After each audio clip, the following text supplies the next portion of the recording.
নারায়ণগঞ্জের নিতাইগঞ্জে ব্যবসায়ীদের হাল খাতায় নেই উৎসবের আমেজ। খোদ ব্যবসায়ীরাই বলছেন, প্রযুক্তি নির্ভর লেনদেন বদলে গেছে ব্যবসায়িক সংস্কৃতি। মানুষের ব্যস্ততায় ঐতিহ্যের আয়োজন ক্রমেই সীমিত হয়ে যাচ্ছে। তবে এখনো কোনো কোনো ব্যবসায়ী পুরনো ঐতিহ্য ধরে রাখার চেষ্টা করছেন। বিস্তারিত হাবিবুর রহমানের তথ্য ও ছবিতে তৈরি প্রতিবেদনে। একসময় বাংলা নববর্ষ মানেই ছিল নারায়ণগঞ্জের ব্যবসায়িক প্রতিষ্ঠানগুলোর জমজমাট হালখাতা উৎসব।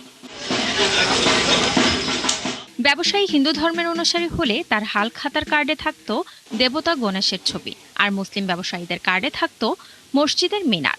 অনেক পার্টি আসবে, আসলে ওরা পূজা টুজা দেখবে এবং মিষ্টি আপ্যায়ন করবো, মিষ্টি মিষ্টি খাবে, লেনদেন হবে, মালপত্র বেচা কিনা হবে। এই প্রতিজ্ঞা নিয়েই আমরা এই পূজাটা করছি আর কি।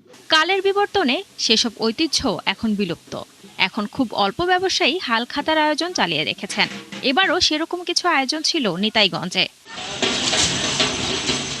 হালখাতার দোকানগুলো সাজানো হয় বর্ণিল আলোকসজ্জায়, ছিল ক্রেতাদের মিষ্টিমুখ করানোরও ব্যবস্থা। ক্রেতারাও পুরনো বকেয়া শোধ করে নতুনভাবে সম্পর্ক গড়ে তুলেছেন বিক্রেতাদের সঙ্গে। দেশের মঙ্গল বসে আসুক এবং সবাই যেন সুখে শান্তিতে থাকতে পারে, আমাদের এই কামনা। কাস্টমারদের আমরা নতুন বর্ষে নতুন খাতা হালখাতা করি, তাদেরকে আমরা আমন্ত্রণ জানাই। আমাদের বাণিজ্য বৃদ্ধির জন্য আমরা সর্ববিঘ্ননাথ গণপতির কাছে আহ্বান করি। উনি বিঘ্ন নাশকারক, ওনার কাছে আহ্বান করি আমরা যেন কোনো বিঘ্ন না হয়। ব্যবসায়ী নেতারা জানান, হালখাতা শুধু একটি হিসাব নিকাশের বিষয় নয়, এটি বাঙালি সংস্কৃতি ও ঐতিহ্যের অংশ। এর মাধ্যমে ব্যবসায়ী ও ক্রেতার মধ্যে সম্পর্ক আরো দৃঢ় হয়। এটা আমাদের শত শত বছর আগে থেকে হয়ে আসছে। এই ঐতিহ্য, এই সংস্কৃতি, এটার ধারণ বাহক আমরা। আমাদের জেনারেশন হইতে এইভাবে চলে আসছে, আমাদের পরবর্তী প্রজন্মরাও এইভাবে।